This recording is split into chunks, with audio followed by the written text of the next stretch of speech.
I never thought I'd be the guy with the revenge story. My name is Ethan Miller.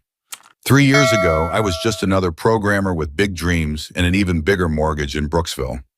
I had a wife named Laura, who I thought was the love of my life, a small apartment that was mostly filled with computer equipment, and a startup idea that kept me up at night. Ethan, we need to talk, Laura said one evening as I was hunched over my keyboard, putting the finishing touches on what I believed would be revolutionary software. I barely looked up. Just 5 more minutes, honey, I'm almost there with this code. No, now. Her voice had an edge I hadn't heard before.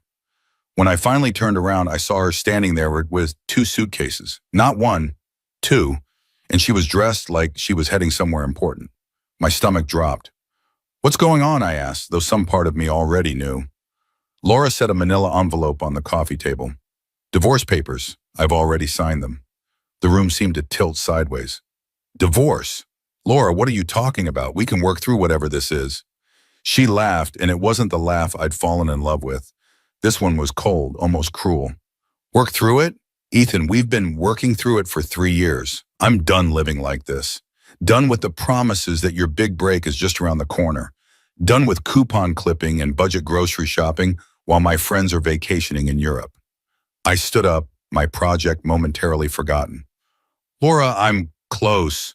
So close, this platform could change everything for us. That's what you said about the last 3 projects. She crossed her arms. I've met someone else. Those 4 words hit me like a physical blow. Who? I managed to ask. Richard Stanton. The name didn't register at first, and then it did. Richard Stanton, CEO of Stanton Enterprises, one of the largest tech companies on the East Coast. I'd read about him in tech magazines, dreamed of pitching my ideas to his company someday. The Richard Stanton? How did you even meet him? Laura looked away, a slight flush on her cheeks. I applied for an executive assistant position at his company 6 months ago. I didn't tell you because I knew you'd see it as me not believing in your work. 6 months? My voice cracked. You've been seeing him for 6 months? It wasn't like that at first, she said defensively. But yes, we've been together for about 4 months now. And Ethan, he can give me the life I want. The life you promised me when we got married. I felt like I was drowning. So all those late nights at work, I was with Richard, and his world is everything I've ever wanted. He has a penthouse in New York, a vacation home in the Hamptons. He flies private, Ethan. Private. Her eyes glittered with excitement, and I realized I was looking at a stranger. And what about love? Do you love him? I asked, voice barely above a whisper. Laura hesitated just long enough for me to know the answer before she said, I'm learning to, but what I know for sure is that I don't love this life anymore. She gestured around our modest apartment. I don't love watching you waste your potential on pipe dreams that never pay off. Waste my potential? Laura, I've been building something revolutionary. You've been hiding from reality, she snapped. Real successful people don't hole up in apartments in Brooksville. They're out there in New York, in Silicon Valley, making connections and making things happen. I was stunned by the venom in her voice. So that's it? After 5 years of marriage, you're just walking out? Richard is waiting for me downstairs. She checked her watch.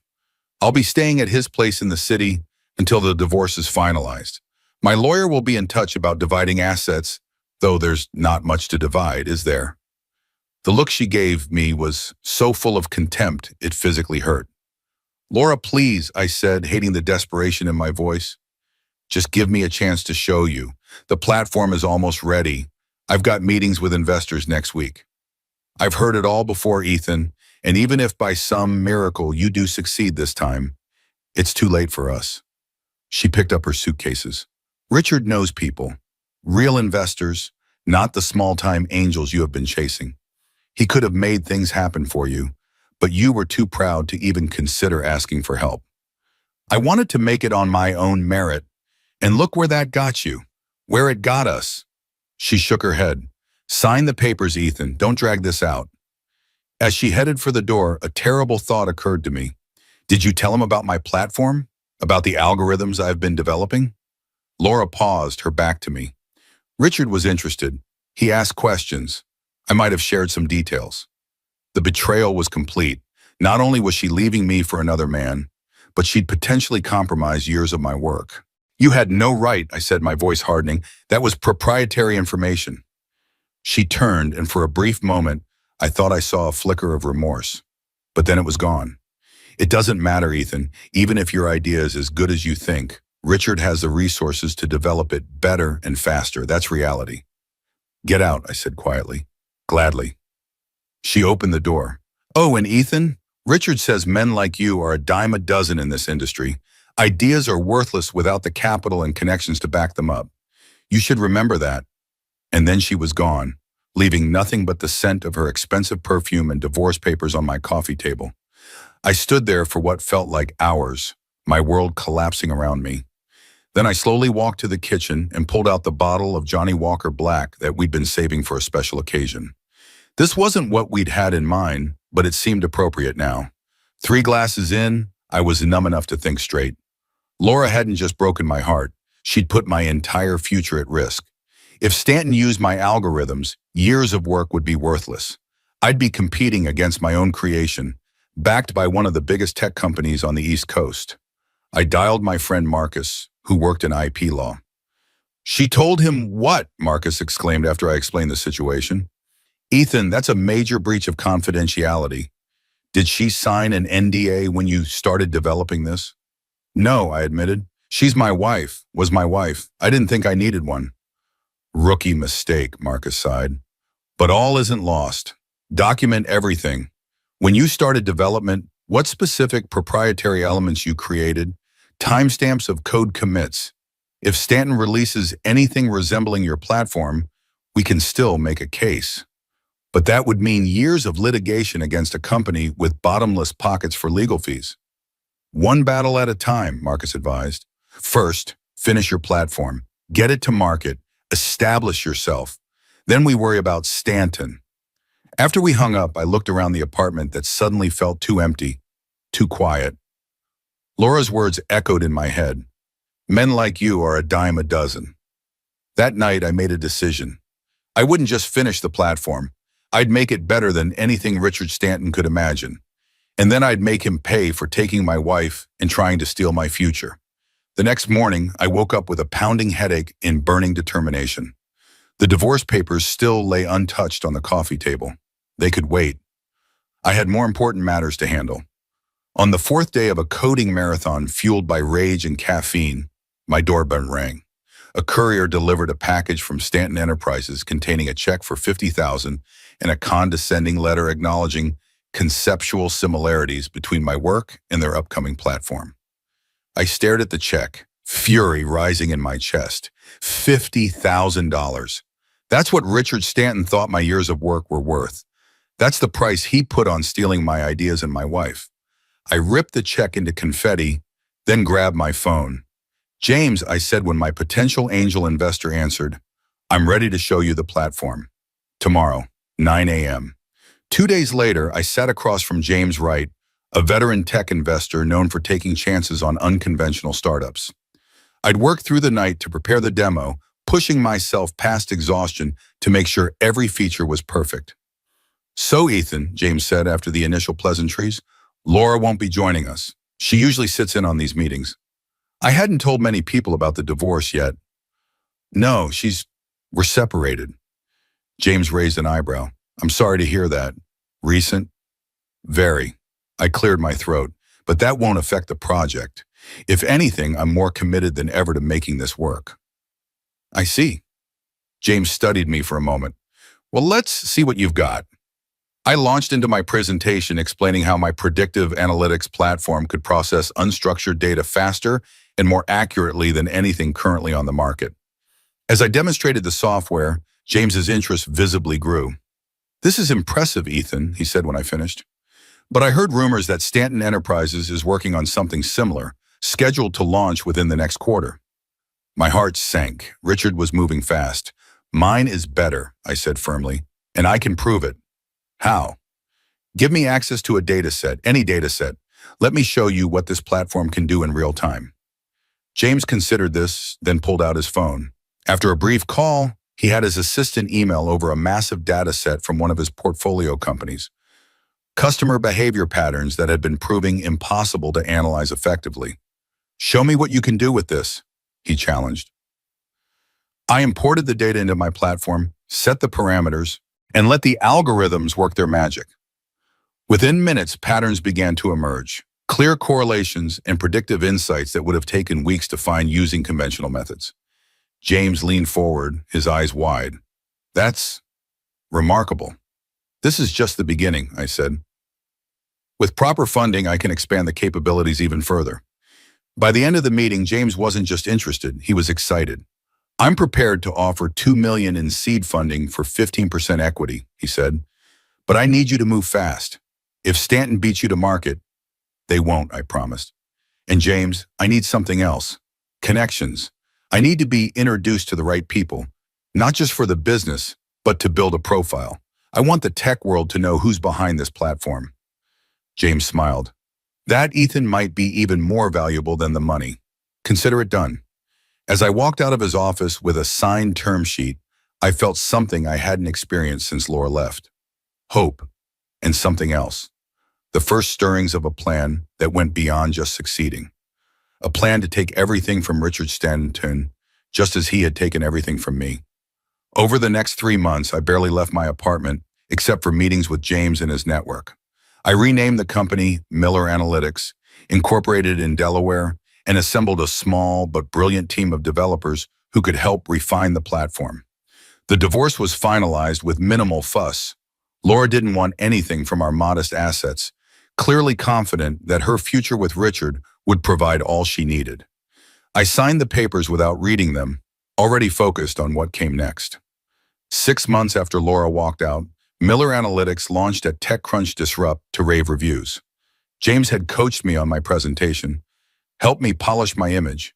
Gone were the rumpled t-shirts and 3-day stubble, replaced by tailored shirts in a more polished appearance that still maintained an air of startup authenticity. 3 major clients signed up on the spot, impressed by what the platform could do. By the end of the conference, we had a waiting list for our beta program and interest from several larger investment firms for our Series A round. And then came the news we'd been waiting for.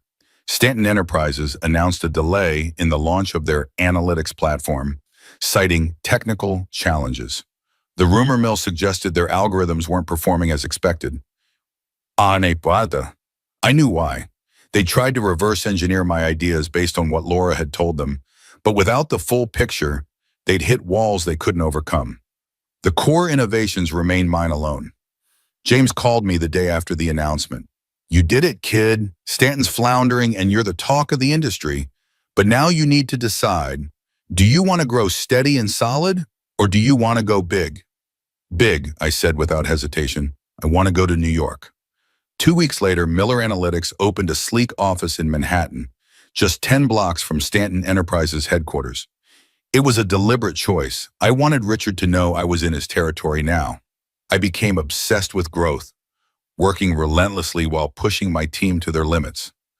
Our Series A round brought in $18 million, and we scaled at a pace that terrified our competitors. I transformed myself completely. Not just the company, the awkward programmer disappeared, replaced by someone who commanded attention the moment he walked into a room. My new Tribeca address, tailored wardrobe, and newfound confidence weren't just for show. They were weapons I was sharpening for the inevitable confrontation. I dated strategically, high-profile women who appeared in the society pages Laura surely read.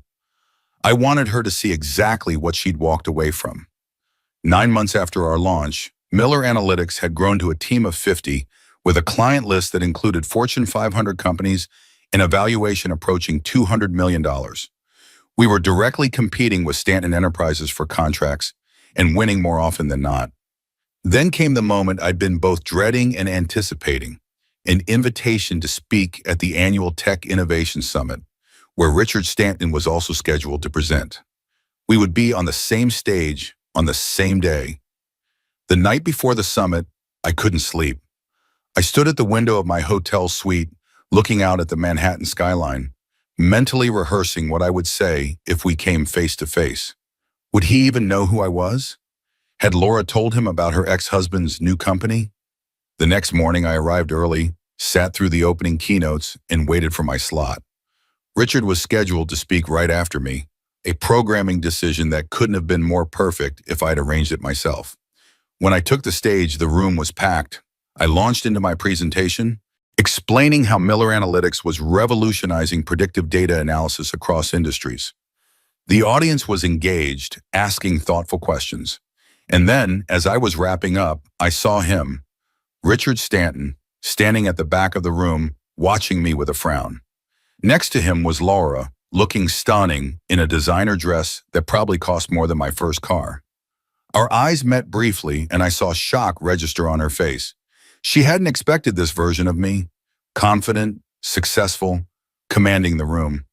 I finished my presentation to enthusiastic applause, and as I stepped down from the stage, the moderator announced, "And now please welcome Richard Stanton, CEO of Stanton Enterprises." We passed each other at the steps. Up close, Richard was older than his photos suggested, with carefully maintained silver temples and the deep tan of someone who spent weekends on a yacht. He was taller than me, broader in the shoulders, dressed impeccably in what was clearly a bespoke suit. "Impressive presentation," he said, extending his hand. "Richard Stanton." I took his hand, gripping perhaps a bit harder than necessary. "Ethan Miller, Miller Analytics." A flicker of recognition crossed his face, quickly replaced by a calculating look. "Miller? Any relation to Laura Miller?" So she'd kept my name. Interesting. "Ex-husband," I said evenly. "Small world, isn't it?" Before he could respond, the moderator called his name again, and he had to take the stage. I walked to the back of the room where Laura stood frozen, her face pale. "Hello, Laura," I said quietly. "You look well." "Ethan," she managed. I had no idea you'd be here." "Clearly," I smiled. "Are you enjoying the summit? The presentations have been fascinating." She glanced nervously toward the stage, where Richard was beginning his talk. "You've changed," she said. "Success will do that."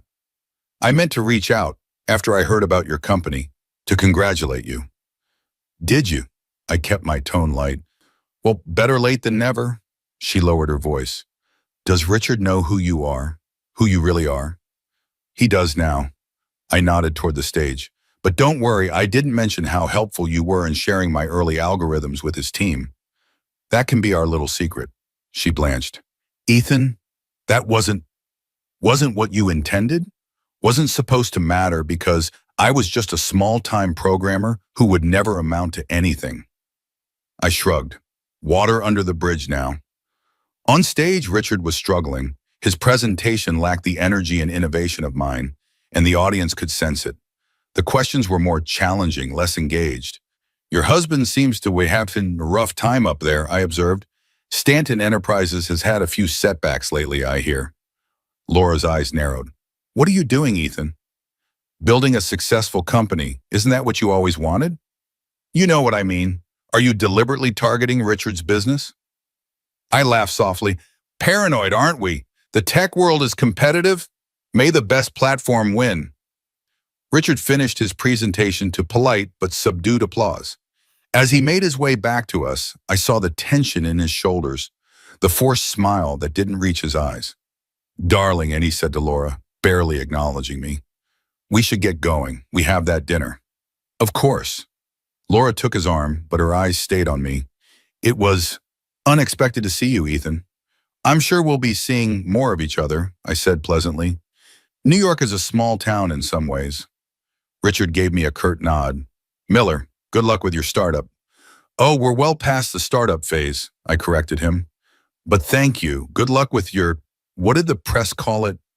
Technical challenges?" His jaw tightened, but he said nothing, steering Laura away through the crowd. As I watched them go, a sense of satisfaction washed over me. This was just the beginning. The confrontation at the Tech Innovation Summit marked a turning point. Within weeks, the industry was buzzing with comparisons between Miller Analytics and Stanton Enterprises, with most favoring the newcomer. Our stock price climbed. Theirs began a slow descent. I leveraged the momentum, pushing for more aggressive expansion, targeting Stanton's key clients with demonstrations that highlighted the superiority of our platform. We poached 3 of their top developers, who brought valuable insights into Stanton's technical struggles. My profile rose alongside the company's. I was featured in Forbes, invited onto CNBC, profiled in the Wall Street Journal.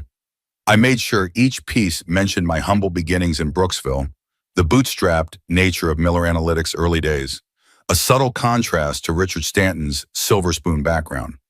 6 months after the summit, we landed a contract with Global Finance Partners, one of Stanton Enterprises' oldest and most profitable clients. The day the news broke, our stock jumped 15%, and I received a text from an unknown number. "This isn't a game you want to play. Back off. Arse." I saved the number but didn't respond. The threat only confirmed what I already knew. Richard Stanton was feeling the pressure. 2 weeks later, I attended a charity gala at the Metropolitan Museum of Art. As I circulated through the crowd, champagne in hand, I spotted Laura alone by a Greek statue, looking troubled. "Penny for your thoughts," I said, approaching her. She started. "Ethan, you seem to be everywhere these days." "It's that kind of town." I looked around. "No Richard tonight?" "He's dealing with a situation at the office." She took a sip of champagne. "Something you might know about?" "Global Finance Partners, perhaps?" I smiled. "They made a business decision, Laura. Nothing personal." "It feels personal." She lowered her voice. "What do you want, Ethan? Revenge? Is that what this is about?" "This is about building the best company I can," I said smoothly. "If that happens to impact your husband's business, well, competition is healthy, isn't it?" She studied me, her eyes searching mine. "You've become exactly what you used to criticize. Cutthroat, obsessed with success, willing to step on others to get ahead." "I learned from the best." I gestured around the opulent room. "Isn't this what you wanted? The galas, the recognition, the success? I'm just giving you a chance to see what it would have been like if you'd stayed." "That's cruel," she whispered. "Crueler than walking out on your husband the day before his big break? Crueler than sharing his proprietary work with a competitor?" I kept my voice gentle, at odds with my words. "I don't think so." She flinched. "Richard and I are getting married," she said abruptly. "Next month, at the plaza."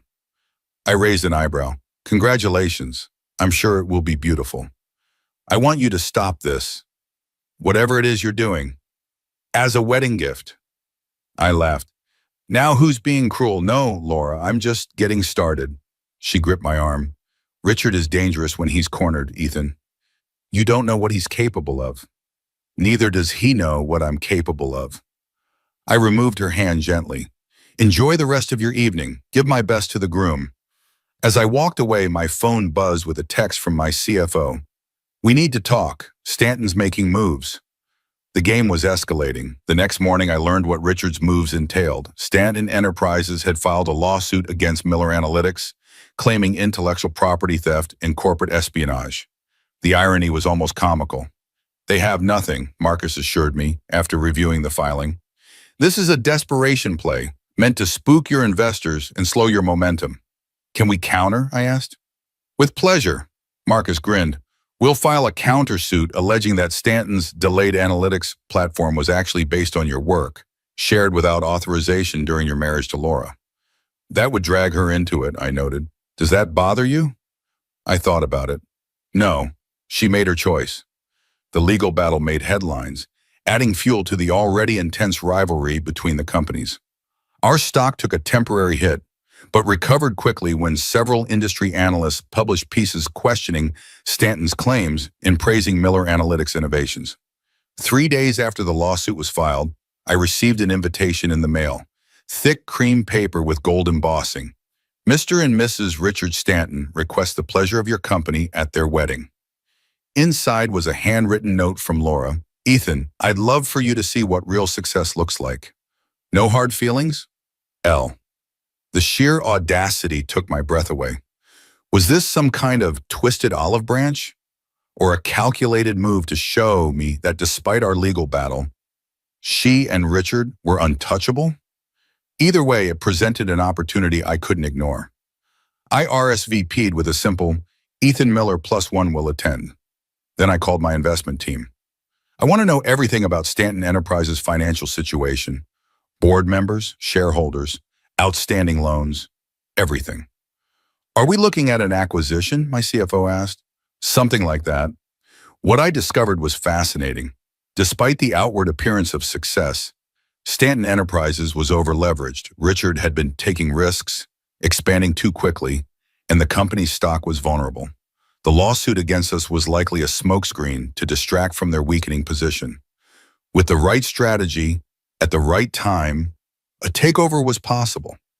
I began quietly buying shares through various shell companies and investment vehicles. Not enough to trigger any alarms, but steadily increasing our position. I also started courting key board members and institutional investors, suggesting that Stanton's leadership might not be as solid as they thought. 2 weeks before the wedding, I received another text from Richard's number. "I know what you're doing. Back off now, or I'll destroy everything you've built." I forwarded it to Marcus with the message, "More evidence for our harassment counterclaim." The next day, Stanton Enterprises announced a surprise press conference. Richard stood before the cameras, looking confident as he unveiled a revolutionary new direction for the company, a pivot toward artificial intelligence and machine learning, areas where Miller Analytics had not yet established a strong presence. The market responded positively, with Stanton's stock jumping 8%. My phone rang immediately. "Did you see that?" James asked. "He's trying to outflank you." "Let him try," I said calmly. "He's too late." The week before the wedding, we made our move. Miller Analytics announced a tender offer for Stanton Enterprises shares at a premium that was hard for shareholders to resist. The business world was shocked, a 3-year-old company trying to swallow one that had been around for decades.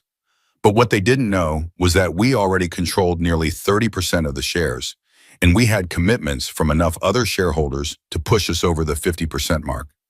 The takeover was hostile, swift, and brutal. Richard called me directly, his voice shaking with rage. "You can't do this. The board won't allow it." "The board doesn't have a choice," I said calmly, "and neither do you. This is about Laura, isn't it? This whole thing, it's because she chose me over you."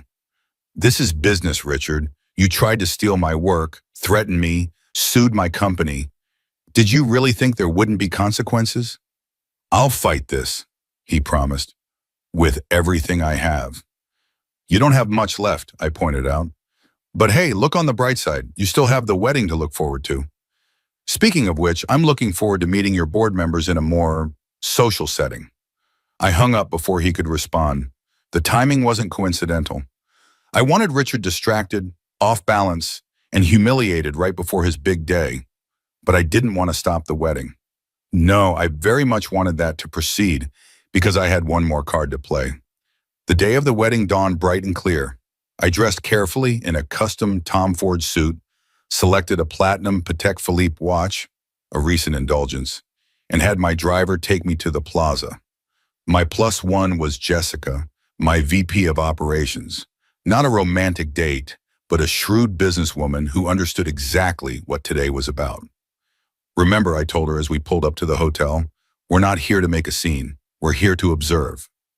Jessica nodded, and to be observed.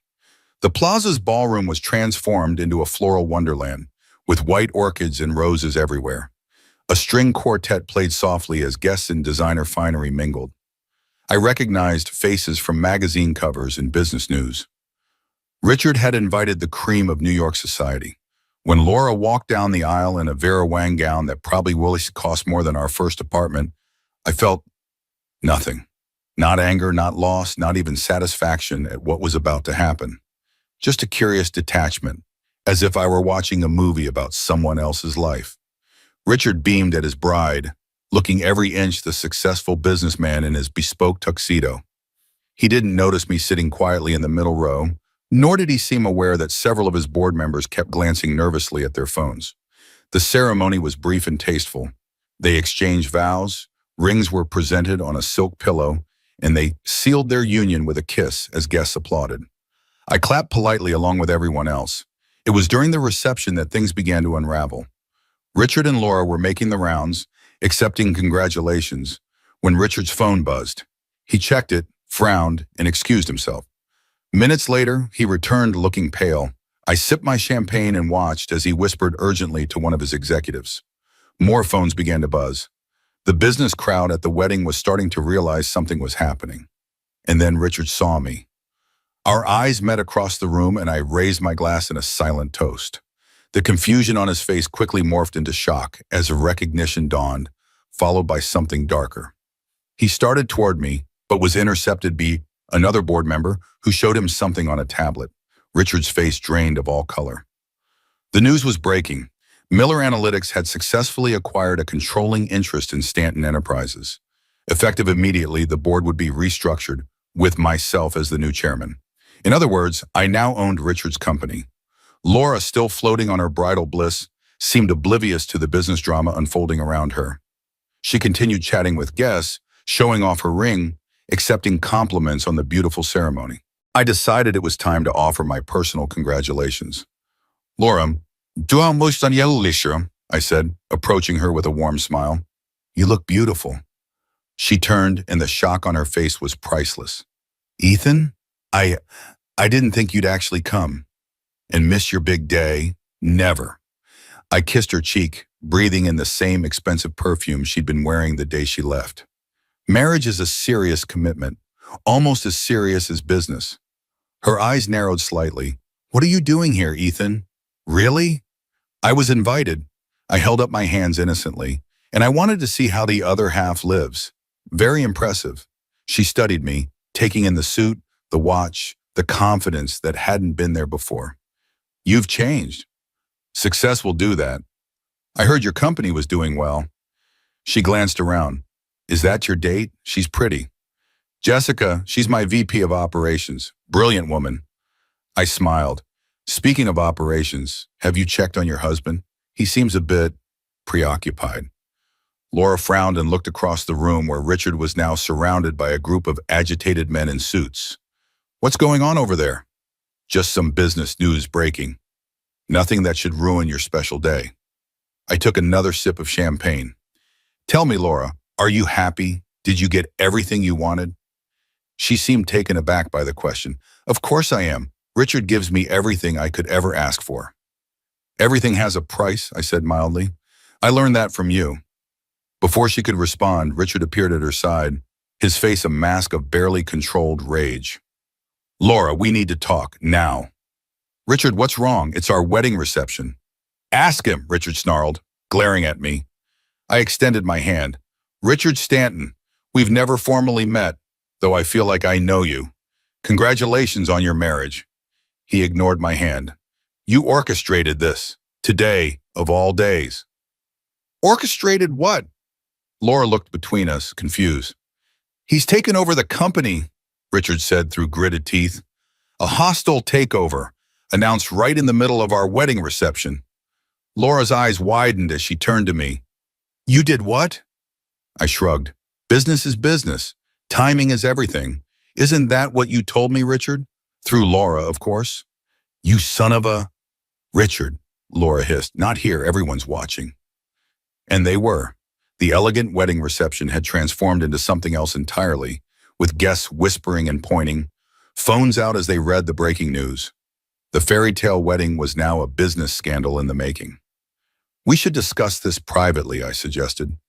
Perhaps in one of the hotel's conference rooms?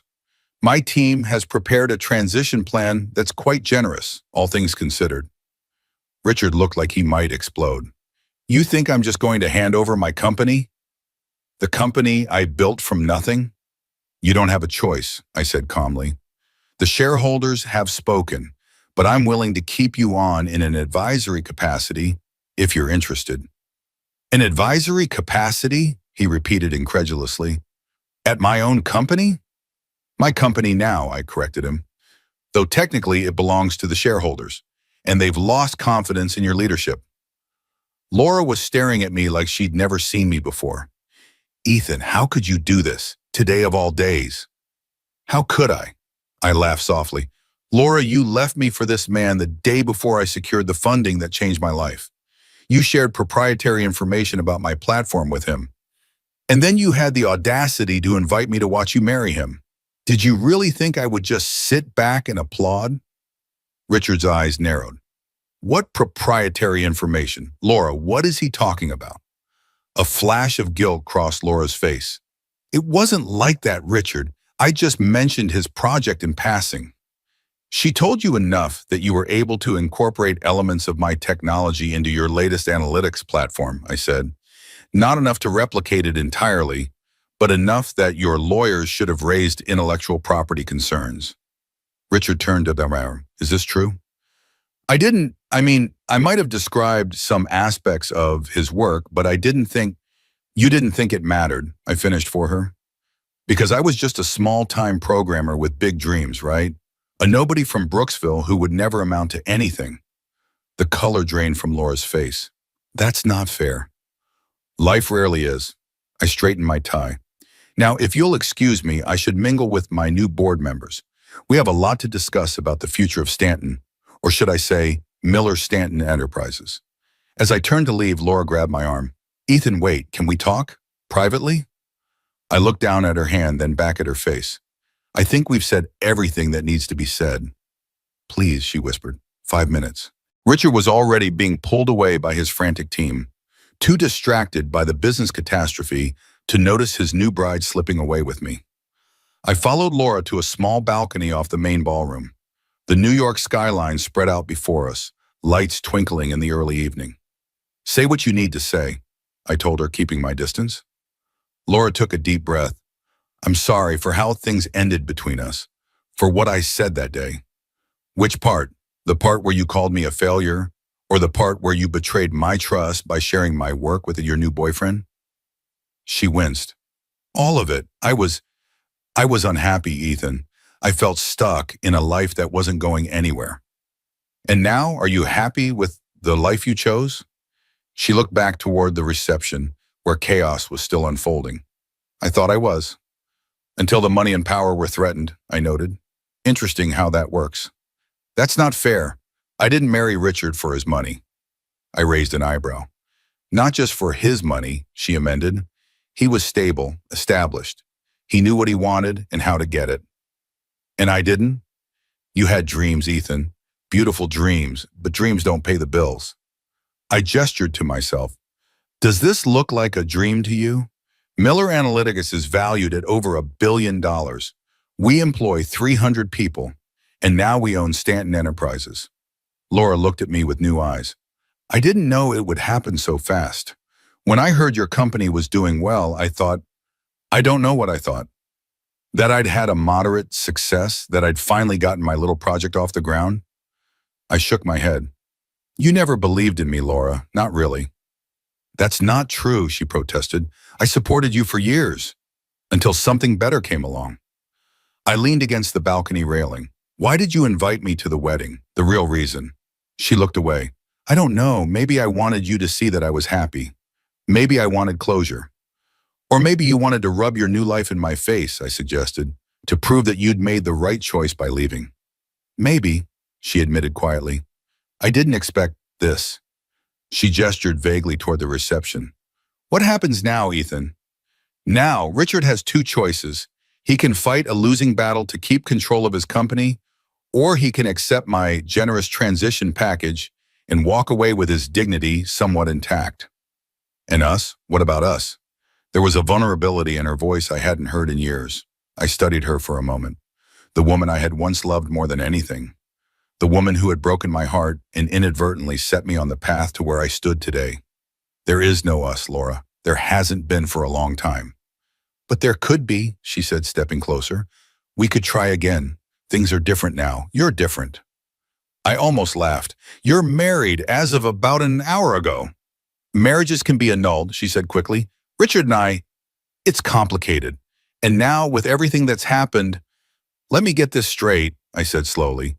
You're suggesting we rekindle our relationship now that I'm successful, now that I have money and power.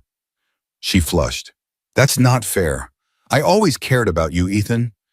We had history. History isn't enough. I straightened up. You know what I realized after you left? That I deserve someone who believes in me when things are hard, someone who sees my potential even when I can't see it myself. I made a mistake, she whispered. We all make mistakes. Yes, we do. I nodded. And then we live with the consequences. I could see the desperation growing in her eyes as she realized I wasn't going to offer her an escape route from the mess her life had suddenly become. What am I supposed to do now? Go back in there and pretend everything's fine while my husband's company falls apart? That's up to you. I moved toward the door. But if I were you, I'd start thinking about a prenup. Richard's net worth just took a significant hit. You're enjoying this, she accused, seeing us suffer. No, I said honestly. I thought I would, but I don't. I just feel free. Laura's eyes filled with tears. I never meant to hurt you, Ethan. I just wanted more than what we had. And now you have more than you bargained for, I replied. Goodbye, Laura. I walked back into the reception to find it in complete disarray. Richard was nowhere to be seen, whisked away to an emergency meeting with his lawyers, no doubt. Guests were leaving in droves, the celebration effectively over. Jessica found me by the bar. Mission accomplished? I nodded. Let's get out of here. As we headed for the exit, a commotion near the gift table caught my attention. Richard had returned, his face flushed with what I assumed was a combination of rage and alcohol. Miller, he shouted, pointing at me. You think this is over? You think you've won? The remaining guest turned to stare as he stalked toward me, his movements unsteady. Richard, Laura pleaded, trying to take his arm. Not here, let's go. He shook her off. No, I want everyone to know what kind of man he is. The kind who'd ruin a wedding out of spite. I stood my ground as he approached. I think you've had enough champagne, Richard. Why don't you listen to your wife? My wife, he laughed bitterly, the woman who was so impressed by your little computer program that she couldn't wait to tell me all about it. He turned to Laura. Did you know he was planning this? Were you in on it? What? No, Laura looked horrified. Richard, please. Because it seems awfully convenient, he continued. You leave him, tell me about his project, and then, surprise, he shows up a billionaire and takes my company. The accusation hung in the air. Several guests gasped. That's enough, I said firmly. You're embarrassing yourself and your bride. You don't get to tell me what's enough. Richard lunged forward suddenly, grabbing my lapels. You've taken everything from me. Security was moving toward us, but before they could intervene, Richard swung wildly, his fist connecting with my jaw. The impact was more surprising than painful. He was too drunk to put much force behind it. I stumbled back but didn't fall. The room went silent. Feel better? I asked quietly, straightening my tie. Richard stood there, breathing hard, the fight seemingly gone out of him. 2 security guards took his arms. Don't worry, I told them. I won't press charges. It's his wedding day after all. Laura rushed to Richard's side, her face a mask of mortification. I'm so sorry, she said, though it wasn't clear if she was apologizing to me or to the guests. Take care of your husband, Laura, I said. He's going to need you. As Jessica and I walked out, the whispers followed us. By morning, the incident would be all over the business press. The wedding day takeover, followed by the groom's public meltdown. Was it worth it? Jessica asked as our car pulled away from the plaza. I touched my jaw, which was beginning to throb. Every damn second. The fallout was swift and merciless. By Monday morning, Richard Stanton had been officially removed as CEO of what was now Miller Stanton Enterprises. The board voted unanimously to accept the new leadership structure, eager to distance themselves from the scandal.